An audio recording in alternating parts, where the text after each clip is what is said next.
¿Cómo les va? Muy buenas noches. Bienvenidos a esto que es la segunda temporada de Ronda de Editores en la televisión pública. Estamos hoy, como siempre, en vivo desde el CCK. Como les digo, muy contentos de poder reabrir la segunda temporada de este programa en el que cada domingo nos encontramos aquí en la cúpula del CCK con periodistas, editores de medios gráficos de las más diversas redacciones. Vamos a estar hablando de una actualidad muy movida al cabo de una semana que tuvo como una de sus marcas, por supuesto, el primer paro nacional de la CGT contra Mauricio Macri. Y estamos, por supuesto, preocupados con lo que está pasando con el temporal en distintos puntos del país, la situación en Comodoro Rivadavia, Mar del Plata y una actualidad que no da tregua. Esta noche con nosotros está Analía Argento, ella es editora de política y de opinión del diario Cronista Comercial, diario que, como los diarios económicos, se edita de lunes a viernes. También David Cufré, subjefe de la sección económica del diario Página 12. Tenemos muchos temas de economía, que es un poco también el contexto de lo que se está discutiendo entre Macri y la CGT, cómo está hoy la economía. Marcelo Cantón, editor jefe de la sección País de Clarín, autor además justamente del artículo de tapa hoy de Clarín, que anticipa un poco la agenda de Macri con los gremios de Aquí en Más. Javier Calvo, jefe de redacción del diario Perfil, que trae además en su portada una última encuesta de las que han estado circulando de qué pasa por estos días con la imagen del presidente y las principales figuras del gobierno. Y también Sergio Supo, secretario de redacción del diario La Nación. Así que les doy la bienvenida a todos ellos. Gracias por venir una vez más. Estamos acá. Buenas noches, María. Son todos, han estado todos alguna vez ya en Ronda de Editores, pero estamos debutando en la nueva temporada, así que gracias por estar. Una alegría. Gracias. Bueno, Marcelo, ya que arrancaste hoy con tapa ahí en La Nación, con el tema un poco de... En Clarín. En Clarín. Todo bien con los primos. Pero... Todo bien con la tapa en Clarín, digo, bueno, todos tocaron temas más o menos parecidos, ¿no? Sí. Pero en este en particular respecto de cuál es la agenda ahora de Macri después del paro con la CGT. Ahí lo que el gobierno está intentando es controlar la agenda de la discusión gremial. O sea, después del paro, intentar imponer sus propias reglas, sus propios temas. En primera instancia, ya al día siguiente del paro, el viernes, el ministro de Trabajo, Jorge Triaca, citó a algunos de los gremios grandes para empezar a discutir los paquetes de los convenios como vaca muerta, estos convenios de productividad con 10 sectores en adelante. El primero va a ser motos, que dicen que se puede firmar la semana que viene, o esta si se llega, pero con tantos feriados es difícil. Y por el otro lado, lo que el gobierno quiere volver a tomar una discusión que había estado fuerte a principios de año, que es el blanqueo previsional. Hacer, como el gobierno cree que fue tan exitoso el concepto del blanqueo impositivo, buscar un blanqueo para los 4,5 millones de personas que trabajan en negro y tratar de que unas 300.000 personas por año se regularicen. Con eso lo que busca es retomar negociaciones, fotos con los sindicalistas sentados conversando en el diálogo permanente con el gobierno y a la vez imponer sus propias agendas, sus propios temas. Claro, porque a pesar del ruido, hoy Página 12 tapa con Daer, ¿no? Sí. Uno de los integrantes del triunvirato de la CGT. Mucho ruido, pero en el fondo hay mucha negociación entre el gobierno y los integrantes de esta cúpula de la CGT. Sí, y bueno, me parece que, como decía Marcelo, el gobierno, a pesar del paro nacional, que es el reflejo de una situación económica y social complicada, ha conseguido en las últimas semanas, a partir de la marcha sobre todo, reinstalar su agenda o retomar el control de la agenda que lo había perdido durante largos meses. Ahora está dominando la agenda y en eso ha conseguido un buen diálogo, o conseguir diálogo con la CGT a pesar de los cruces que hubo fuertes, lo acusó de mafias, hubo idas y vueltas con mucha tensión, para la opinión pública, pero por abajo siguen negociando y siguen avanzando en lo que es una intención del gobierno de lograr la flexibilización laboral. El hecho de decir buscar condiciones competitivas es básicamente bajar costos salariales de manera directa o indirecta. Se trata de eso, de recortes de distinta manera. Y bueno, y los sindicatos por ahora, por Petroleros pasó, aceptaron, ahora Marcelo dice que habrá otros 10. Claro. ¿Sergio? Yo creo que una cosa es la intención del gobierno y otra cosa es un poco establecer qué buscaba la CGT con el paro. Si comenzar o terminar. Esto es, si comenzar un conflicto o acotarlo a este paro. No queda muy claro en el discurso de la CGT si sea un comienzo. Más bien uno tiende a pensar que sea una forma de respuesta a lo que había ocurrido en aquella manifestación en la que terminó el palco de la CGT copado por algunos sectores. Esta CGT, este triunviro, es claramente negociador. Con lo cual... es obvio que la CGT va a tratar de acomodarse un poco al ritmo de la circunstancia. Y el gobierno, a su vez, está tratando de encontrar un perfil para definir un relato contrastándose con la oposición, porque la elección la tiene por delante y no le sobran votos. Claro, la idea es que este paro fue más para descomprimir y con, ¿no?, empujados por la CTA y ciertos sectores más golpeados de la industria de la CGT, pero no hay un plan de lucha. Eso le reclamaba la izquierda incluso a la CGT. Tanto no hay un plan de lucha como no hubo una consigna clara respecto a la convocatoria del paro. Si nosotros le preguntábamos al triunvirato cuál era la convocatoria, el motivo, el lema, era el cambio en la política económica del gobierno, que es como decir... Era poner la fecha, digamos. Claro, poner la fecha y ahí se hizo. Y era básicamente una presión para descomprimir la interna que vive el movimiento sindical por derecha, pero sobre todo por izquierda, desde la CTA y de los grupos de izquierda que también se hicieron ver en la huelga del jueves. Claro. De hecho, el gobierno nacional está repitiendo una frase que es que la CGT hizo un paro a destiempo, que cuando la economía empieza a recuperarse, por lo menos desde la visión del gobierno, es cuando extemporáneamente la CGT hace un paro. Y es como decían ustedes recién, ¿no?, que se hace como al final del camino, ya presionado por la CGT, los docentes, digamos, la calle y la conflictividad social la está liderando otro sector, la CTA, docentes, piqueteros en algunos casos, que por ahí no representan a todos, ¿no? De hecho, el objetivo central de cualquier paro general, que es efectivamente lograr algún cambio, está perdido, porque el gobierno no piensa tomar ninguna medida que modifique el rumbo económico que el gobierno tiene. Esto es, tampoco lo están planteando tan esforzadamente los dirigentes sindicales, que se van a volver a sentar a la mesa para discutir cuestiones puntuales de los sectores más comprometidos por la crisis industrial. Pero en el momento que se habló de la ruptura del diálogo, porque los empresarios no cumplieron el pacto de que no haya despidos, los diferentes referentes de la CGT seguían conversando con el gobierno nacional, cada uno por separado y sectorialmente, ¿no? No como triunvirato. Pero de todas maneras al gobierno terminó sirviéndole, porque el ambiente de confrontación que quería descomprimir de alguna manera a la CGT, en ese momento era funcional a la CGT, pero ahora es funcional al gobierno. Claro. Y el gobierno hoy le sirve ese rol de contrincante, de tener una dureza, un gesto de más enérgico, enfrentando a la CGT. Es un espejo que le conviene, claramente. Exactamente, pero que cambió las últimas semanas, digamos, a partir del giro en el conflicto de los docentes en la provincia de Buenos Aires, retoma Mauricio Macri la imagen de Vidal poniéndose dura con los docentes,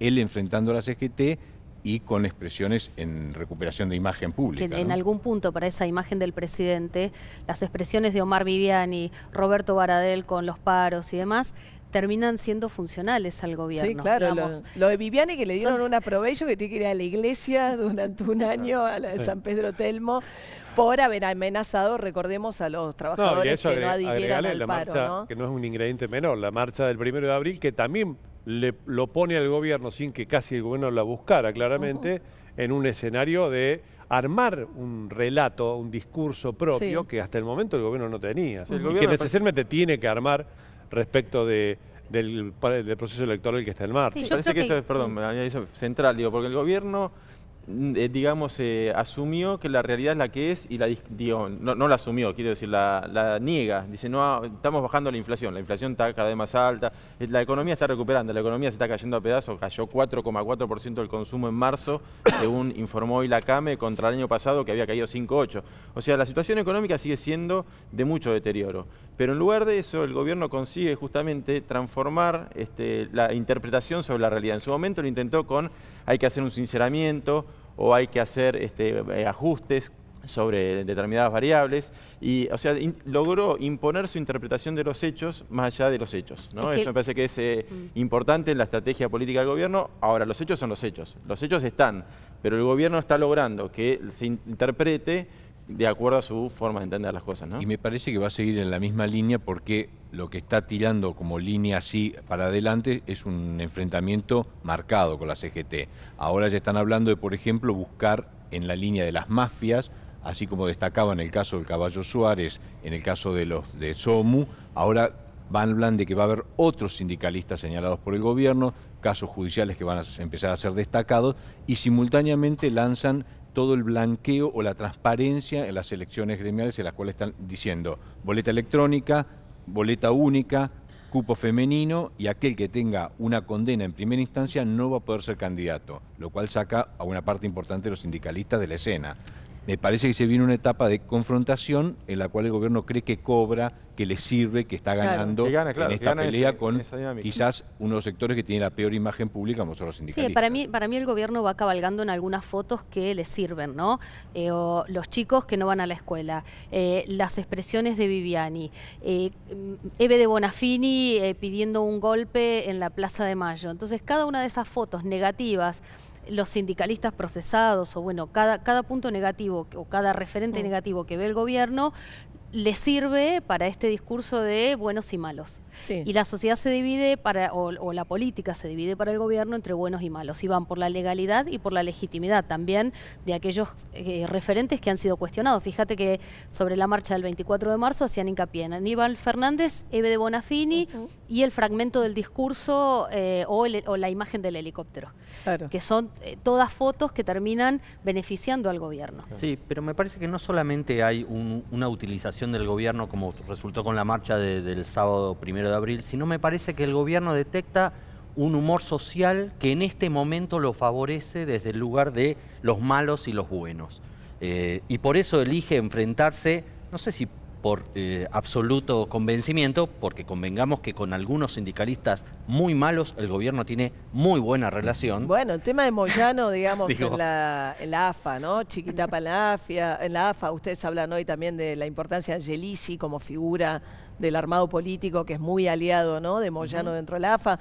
Tiene varias puentes muy bien tendidos con determinados jefes sindicales, ¿no? Por eso me parece que hay una lectura en lo que se llama la mesa chica del gobierno, en donde este humor social, amparado en estudios cualitativos y cuantitativos de opinión pública que ellos manejan, que cabalgan sobre esto. Más allá que obviamente muchas de estas expresiones les resultan funcionales, me parece que ven que hay ahí una oportunidad, sobre todo con vistas al acto eleccionario de las legislativas de dentro de un par de meses, en donde ellos se pueden justamente agrandar en la polarización. No, yo creo claramente que el gobierno se está reencontrando con una clientela electoral propia y está encontrando un discurso para esa clientela, que no necesariamente será absolutamente mayoritaria, pero que le puede dar una buena chance en las elecciones de octubre.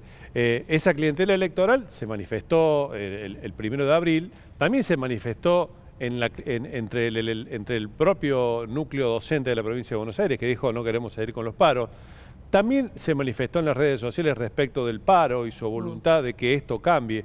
Y de alguna forma se reencontró el gobierno con la propuesta original de Macri de que lo convirtió en presidente, que es vengo a cambiar un montón de cosas. Que hayan cambiado esas cosas es una discusión diferente y quizás sea una de las discusiones de la campaña electoral. Pero se suponía, perdón, ¿no?, Lanía, que sin la economía reaccionando, Macri no tenía chances en las elecciones de octubre. Pero por eso ¿no? se está imponiendo en su interpretación de los hechos más allá de los hechos. Eso es lo que digo, que logra que se interprete que lo que pasa es por culpa de otros o porque hay que esperar. Pero esa me parece su capital. Sí, a mí lo que me parece que la sociedad está dividida casi en mitades, ¿no?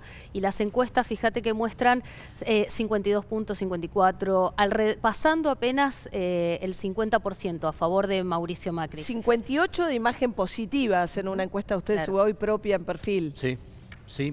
Y siendo muy fuerte en Capital, obviamente, el epicentro del macrismo, interesante en el interior y en el único lugar donde le va mal, es decir, que la imagen negativa es superior a la positiva, en el único que registra la encuesta es en el Gran Buenos Aires. Bueno, que no es poca cosa para que tener un riesgo. Bueno, de hecho, le va tan mal en el Gran Buenos Aires, sobre todo zona sur y zona oeste, que tuvieron que descartar a Jorge Macri como candidato, porque el apellido Macri en la boleta les estaba dando tan mal que lo descartaron y tuvieron que buscar otro nombre para encabezar la boleta. Yo creo que hay una palabra clave que define la situación económica, pero también la situación política y el cuadro electoral, que es la expectativa.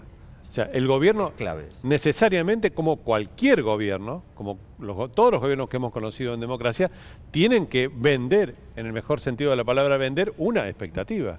Y la expectativa que va a vender el macrismo en las elecciones de octubre es, bueno, estamos cambiando, estamos demorando el cambio porque no es tan fácil hacerlo, pero vamos en ese sentido. Eso es lo que un poco le está aglutinando esta clientela electoral, que todavía es muy difícil dimensionarla y establecer si le va a servir al gobierno para efectivamente ganar las elecciones. A mí lo que me parece, por ejemplo, nosotros publicamos el jueves una encuesta del Grupo de Opinión Pública que estaba a favor en contra del paro 51, casi 52%, a favor 44%. Estaban en contra de los piquetes y a favor de que los desaloje la policía. Pero cuando la misma encuesta pregunta si creen que el paro es político o que los piquetes son políticos para golpear al gobierno, o si creen que están motivados por la situación económica, el 52% lo atribuye a la situación económica.